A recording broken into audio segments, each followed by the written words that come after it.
Hello, you guys. This is Adan Ruiz, and I'm here at the William Ruder Center here in San Francisco. And I'm going to share with you my new experience. I decided to come here to the Wildlife Conservation Expo. This is organized by the Wildlife Conservation Network, which is the mission of this organization is to protect endangered species and preserve their natural habitats by supporting entrepreneurial conservationists who pursue innovative strategies for people and wildlife to coexist and thrive. So this is an amazing, very nice expo where you see different groups, different conservationists that are all over the world fighting and also taking care of wildlife out there. ¿Qué tal? Te saluda Adan Ruiz desde el centro de William Ruder aquí en la ciudad de San Francisco, y estoy aquí en la exposición de Wildlife Conservation Network, una exposición maravillosa en donde muchos conservacionistas se reúnen para exponer las diferentes tácticas que están usando para la protección de la vida salvaje, vida silvestre, en las diferentes partes, los diferentes continentes del planeta. Wildlife Conservation Network, la misión de esta organización es proteger a especies en peligro de extinción y preservar sus hábitats naturales, también apoyando a diferentes grupos conservacionistas para poder crear estrategias innovadoras en donde la gente y los animales, la vida silvestre puedan coexistir y sobrevivir al mismo tiempo. Entonces es una organización muy padrísima que yo recomiendo que apoyen muchísimo, The Wildlife Conservation Network. Okay, so FEDER was founded around 2006, and we are the only organisation that focuses on the conservation of the world's 38 cat species. We have 7 core programs, so lions, tigers, jaguar, leopards, snow leopards, and pumas, cheetahs. Cool. And then we support some small cat work through our grants programs. We work with a lot of on-the-ground people doing African golden cat, for example, powdered leopard, marble cat work.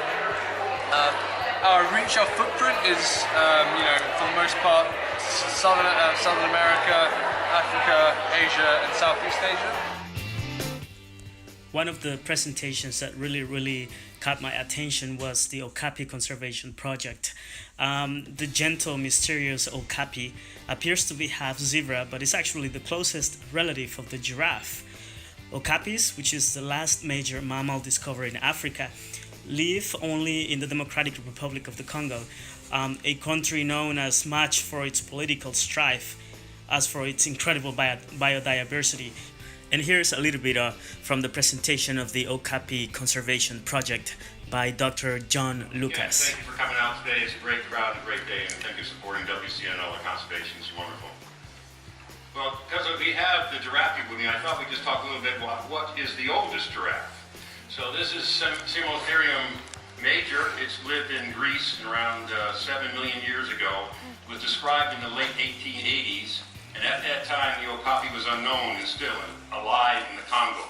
This animal extinct for 7 million years. We knew about that before we knew about an animal that was already still living, and it's at least 6 or 7 million years old, much older than giraffes and really a lot smarter too. The reason the okapi was not discovered till 1901 is it lived in only ranges in the center of the Democratic Republic of Congo. At that time it was the Belgian Congo, and this area was full of cannibalistic tribes. It was very dangerous. A lot of explorers avoided this area because of the notorious reputation of people living in the area. The Belgians, the Zaire, and the Congolese all have their banknotes, and if you go in, they used to have, which they gladly stopped, Okapi cigarettes. They stopped selling them. They had Okapi construction. So every 2 or 3 year old in the Congo, you can ask them what Okapi is, and they'll tell you. They know what it is. So this is the animal we promote to protect the biodiversity of this huge diverse. What Okapi does all day long is plucking leaves off of trees. These are the smallest people that live on this planet, and they're exactly adapted like the Okapi for the forest. When I go with them into the forest, I'm ducking and pushing vines and trying to go someplace, and they're just going right on the game trail. They go on the trails the animals make. They're the same size as the animals. They just zoom forward, and they just laugh at me and point at my big feet and say how clumsy they are. And this is another amazing organization, the Giraffe Conservation Foundation, which is the only non-governmental organization in the world that concentrates solely on the conservation and management of giraffe in the wild throughout Africa. The Giraffe Conservation Foundation is dedicated to a sustainable future for all giraffe populations in the wild. So here's a little bit of the presentation by Dr. Julian Fennessy. Around how to best conserve these 4 species, then we're getting the first part of our job done. So what we think, we have the Maasai giraffe. Have anyone been to Kenya, Tanzania? But it's also genetically identical to the thorny cross giraffe in Zambia. Then we have the next one, which is the northern giraffe, includes the Nubian giraffe, the Kordofan giraffe, and the West African giraffe. And unfortunately for the Rothschilds Banking Corporation, that goes away, the Rothschilds giraffe. So some people are a little bit happy with us for that. Then we have the reticulated giraffe of northern Kenya, absolutely stunning animal. Many say it's the most beautiful giraffe, but obviously there's bias amongst all of us. And then the last one is the southern giraffe, from the Angolan giraffe and the South African giraffe, a subspecies. So importantly for me and for Steph and for Arthur and all the work that we do across Africa is, if they are genetically distinct, let's not move them together. They can hybridize, they can mix and match, but they do not in the wild. We have a new paper that's actually just coming out very soon that shows that there is no mixing in the wild between these species, which is absolutely amazing for us. And it further shows that we probably need to keep these guys separate. This is the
down and we try and get as much information as possible. This is put on GPS satellite collar, but it could be anything about hoof study, blood work, giraffe skin disease.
This expo was amazing. We saw presentations about elephants, blue whales, spectacle bears, Ethiopian wolves, the cotton-top tamarins, painted dogs, saiga antelopes, cheetahs, giraffes, okapis, great green macaws, penguins, Andean cats, small wild cats, sharks and rays, and many other animals. It was such an amazing exposition.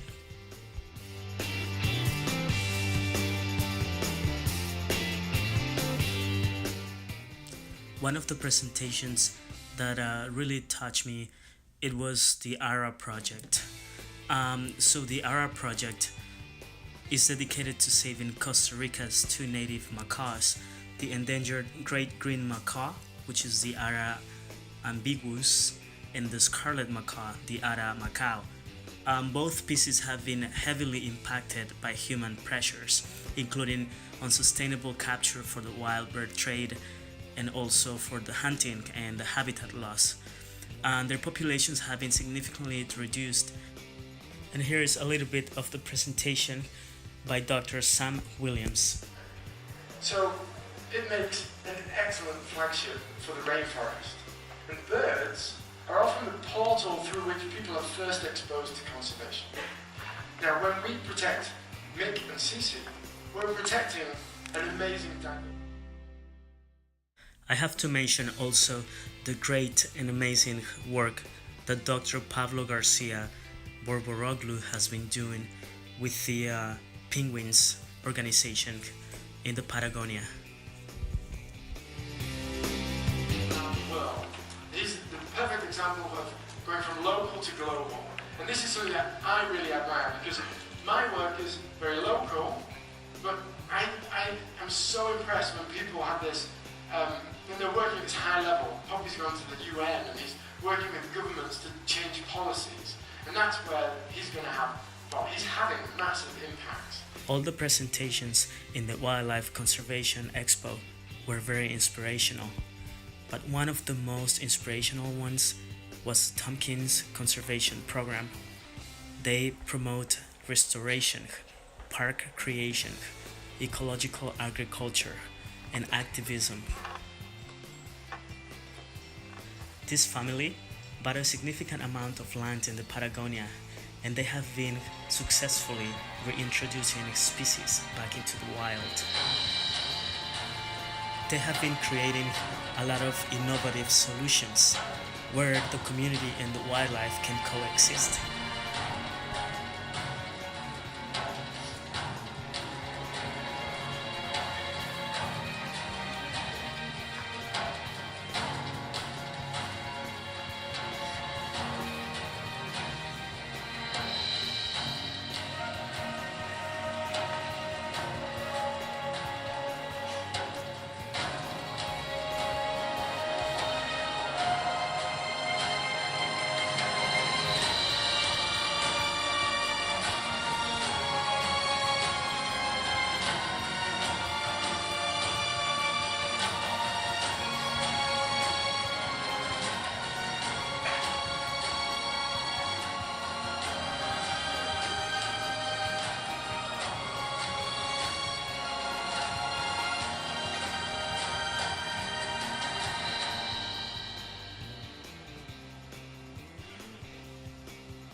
I am thrilled and very inspired by all of these groups that have been presenting during this expo.